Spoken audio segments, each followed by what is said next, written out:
Luxury vacations are meant to be the ultimate escape. But for some travelers, those dream getaways turned into terrifying nightmares. Instead of returning with memories of paradise, their stories ended in fear, mystery, and death. In this video, we'll uncover 5 of the most disturbing cases where luxury trips went horribly wrong. These aren't just accidents. They're chilling, unexplained, and deeply unsettling deaths that prove even the most perfect vacation can hide dark and dangerous secrets.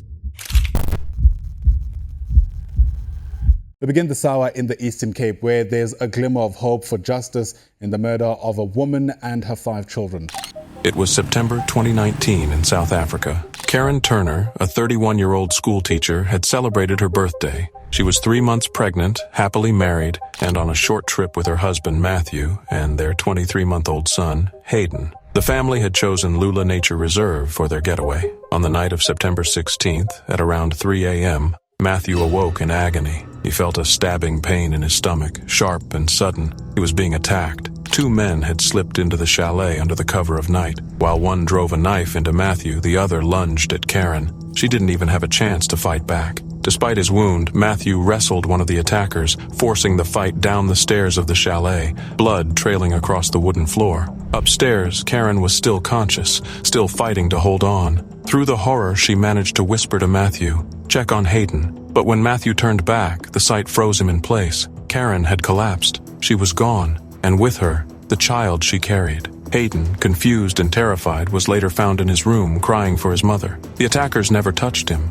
They never touched the money, the phones, or the valuables scattered around the room. They came in silently, spilled blood, and vanished into the night. They didn't steal. They didn't demand. They just killed. The Turners' friends, staying in a nearby chalet, had woken up to the sound of shouting and commotion. They rushed over and were met with a sight they would never forget. Matthew opened the door covered in blood, barely standing, while behind him lay the aftermath of unspeakable violence. Karen was lifeless. The lodge floor told the story in streaks of red from the bedroom to the stairs. The couple's peaceful retreat had turned into a scene out of a nightmare. Matthew was taken first to a hospital in Manthatha, then airlifted for emergency surgery in Pietermaritzburg. He survived after doctors removed part of his intestine, but his survival was razor thin. Karen's brother Ian rushed to the reserve when he got the call. What he found was chilling. The doors open, no forced entry, no evidence of a robbery. Matthew's account remained steady. He woke from pain,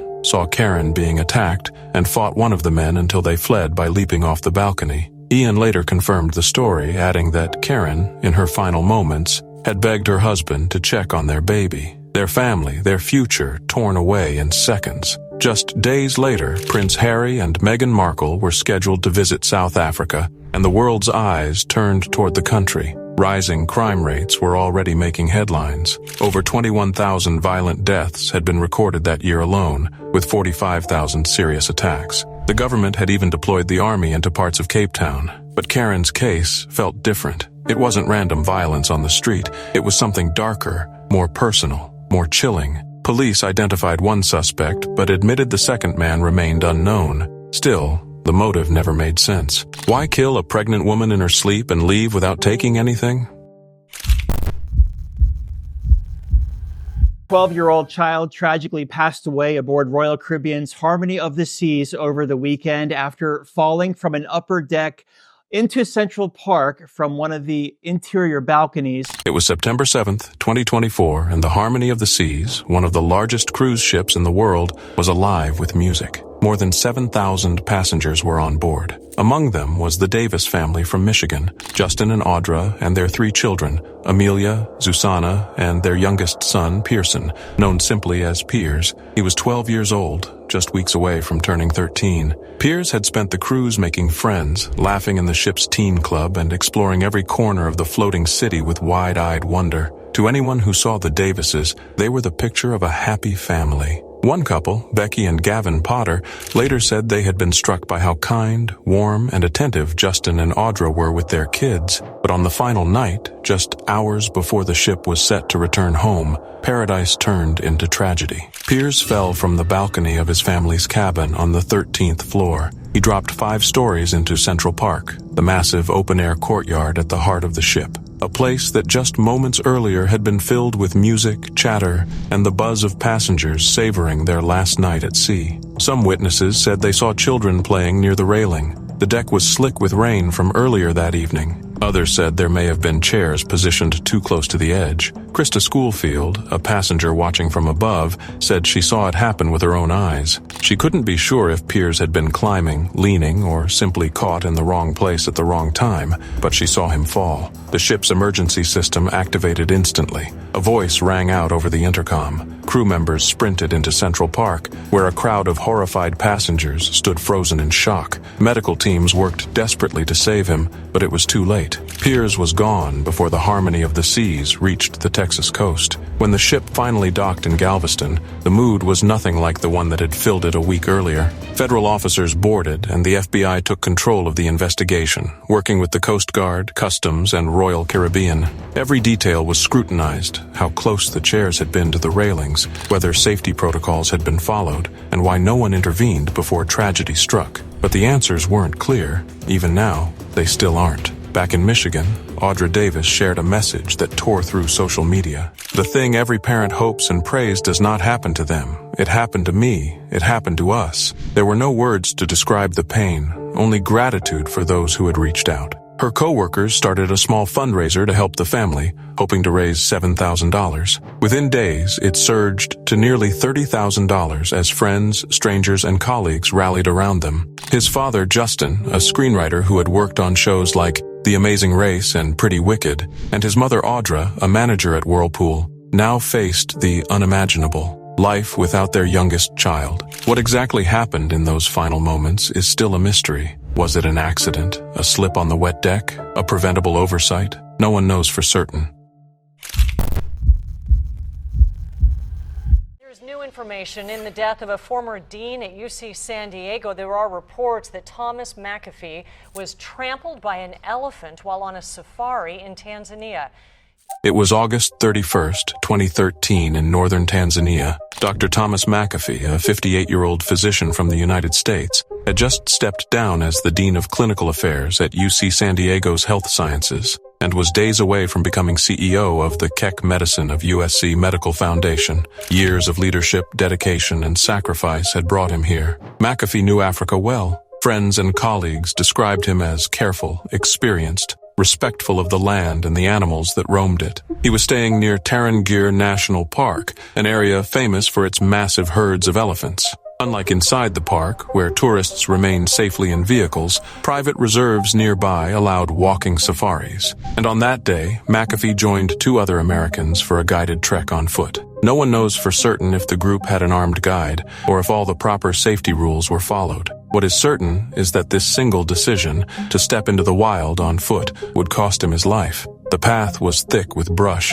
the kind of terrain where sight lines vanish quickly. Then, out of nowhere, the group stumbled upon a herd of elephants, 50 of them, towering and restless. Anyone who has seen one up close knows their power. 15,000 pounds of muscle, instinct, and unpredictability. And when startled, elephants react fast. The guide's command was immediate: run. The 3 tourists fled, crashing through the brush. But in the chaos, McAfee stumbled, and in that instant, one elephant broke from the herd and charged. The ground shook beneath its weight, and before anyone could intervene, it trampled him. The impact left devastating internal injuries. Help was called, and he was rushed to a small local clinic, but the damage was too great. Within hours, a man who had devoted his life to saving others could not be saved himself. His death left behind more questions than answers. Tarangire River Camp continued to advertise walking safaris, selling them as an intimate way to connect with nature. After McAfee's death, voices in the industry began to split. Some, like veteran safari operator Jim Heck, insisted he had warned clients for years to avoid such tours, especially in areas where elephants were showing heightened stress from human activity. He even posted a blog afterward titled, "Don't Walk on Safari," a grim reminder of what he believed was negligence. Others defended the practice, pointing out that thousands of walking safaris happen every year without incident. But for McAfee's colleagues and family, the arguments meant little. His body was taken to Arusha Lutheran Medical Center, and U.S. officials worked to bring him home. At UC San Diego, where he had worked for more than a decade, his death sent shockwaves. His sister confirmed to the media that Thomas was fully aware of the risks, but had chosen the trip because of his lifelong love for nature and his unwavering support of conservation. It wasn't recklessness, it was passion, a belief that to truly respect life, you had to step into it, not just watch it from behind glass, but that passion cost him everything. It was October 15th, 2021, a crisp autumn evening in the quiet beachside village of Kavahe, Albania, the kind of place where the ocean hums in the background and travelers check into five-star hotels to escape the chaos of the outside world. That night, a Russian family walked into the Gloria Palace Hotel. Sergei Boronov, 60 years old, his wife Natalia, 58, their 31-year-old daughter Katya, and her partner Nikita, 37. They were seasoned travelers, the kind of family that posed for smiling photos in airports and beachfront resorts, sharing glimpses of their life abroad. To them, this was supposed to be just another memory, a calm week of relaxation by the sea, but instead, it became their last. Within a single hour of arriving, all four of them would be found dead. After check-in, they went straight to the hotel's sauna and wellness center, a place marketed as the height of peace and luxury. They ordered drinks and a fruit platter. The waiter who brought their order said he called out to them, but no one answered. At first, he thought they were simply enjoying themselves in the sauna. Then he stepped inside. What he saw didn't make sense. All four of them had collapsed. One was sprawled on a sunbed. Two were lying motionless on the benches. The fourth had his feet still dipped in the pool, as if frozen mid-relaxation. There were no signs of pain, no screams, no broken glass or overturned chairs, no attempt to flee. It was as if life had been stolen from them in complete silence. At 10:20 p.m., police arrived and confirmed the worst. Every single one of them was gone. Theories began immediately, but none fit. The first suggestion was asphyxia, the body being starved of oxygen, maybe a ventilation failure in the sauna. But inspectors said the ventilation system was intact. Others whispered about chlorine from the nearby pool, a chemical that can kill if inhaled in high amounts. But tests showed chlorine levels were normal. Some wondered if they'd been poisoned through food, drinks, or alcohol. But the fruit platter was untouched. The drinks were still sealed, and reports confirmed the family rarely drank at all. Nothing lined up. The Russian embassy denied chlorine was the cause. Albanian and Russian investigators tested every detail. No leaks, no faulty equipment, no damaged infrastructure, no suspicious fingerprints. The pool water, perfectly normal. The air quality, clear. The sauna systems, all working. And still, 4 healthy adults had died in less than an hour, with no warning, no struggle, no sound. Even more unsettling was the calmness of the scene. It looked like they had simply slipped away. Experts say certain gases can cause immediate unconsciousness, fast, silent, deadly, but no trace of such gases was found. No fire, no carbon monoxide, nothing. For locals and fellow tourists, fear spread quickly. If something like this could happen in one of the most prestigious, safest resorts in Albania, what did that mean for anyone traveling abroad? The hotel tried to reassure guests, calling it a tragedy, an unexplained event. But behind closed doors, prosecutors began quietly wondering if foul play had been involved. The problem? No evidence, no suspects, no motive. And yet, the strangeness of the case, the speed, the silence, the total absence of warning signs, made many feel like something more sinister had unfolded that night. The family had barely even begun their holiday. They hadn't unpacked, hadn't tasted their welcome platter, hadn't even made it past their first evening. One moment they were alive, relaxing together. The next, their bodies were being carried out of a luxury hotel, leaving investigators with more questions than answers. And here's the most disturbing part. Years later, those questions remain unanswered. The official cause of death has never been confirmed. The case remains open. The Gloria Palace Hotel continues to operate, but the haunting mystery of that night lingers in the air like a shadow no one can shake. So the question remains, how can 4 people walk into one of the safest spas in Europe and never walk out? It was November 27th, 2024 in Phoenix, Arizona, a place where the desert sun usually glows against the palm trees of the Arizona Biltmore Resort, a hotel with a reputation for luxury, history, and glamour. Presidents had walked its halls, celebrities lounged by its pools, families came here to create memories. But on that morning, one family's dream vacation turned into a nightmare no one could have imagined. 8-year-old Luke William Lynette had come with his family, full of energy and excitement. A boy from Waukee, Iowa, he wasn't just another face in the crowd. He was the kind of kid teachers remembered, teammates loved and neighbors cherished. His classmates said he always made sure no one felt left out. Coaches recalled his playful spirit, joking and smiling even when the game got tough. At home, he filled the neighborhood with laughter, basketballs bouncing, music playing, and the kind of joy only a child can bring. He was just 8 years old, but already Luke had built a reputation for kindness and light. And then, without warning, everything changed. The Biltmore grounds are famous for their art and architecture, adorned with towering concrete figures called the Solemn Sprites. 6 feet tall, each one weighed hundreds of pounds, created in 1914 as symbols of mythical guardians. For decades, they had stood silently, admired as pieces of history. But one statue, on that day, did not stay standing. In an instant, it toppled, crashing down with brutal force. The sound shattered the morning calm. Witnesses gasped. Screams broke out. The massive figure fell directly onto little Luke. Chaos erupted. Guests scrambled. Resort staff rushed in panic. The once quiet grounds became a scene of horror. When firefighters from Phoenix Fire Department arrived, led by Captain Todd Keller, they found Luke gravely injured. The statue lay broken in pieces beside him, but the real damage had already been done. Luke had suffered a devastating head injury. Crews worked frantically, carefully lifting, stabilizing, and rushing him to Phoenix Children's Hospital.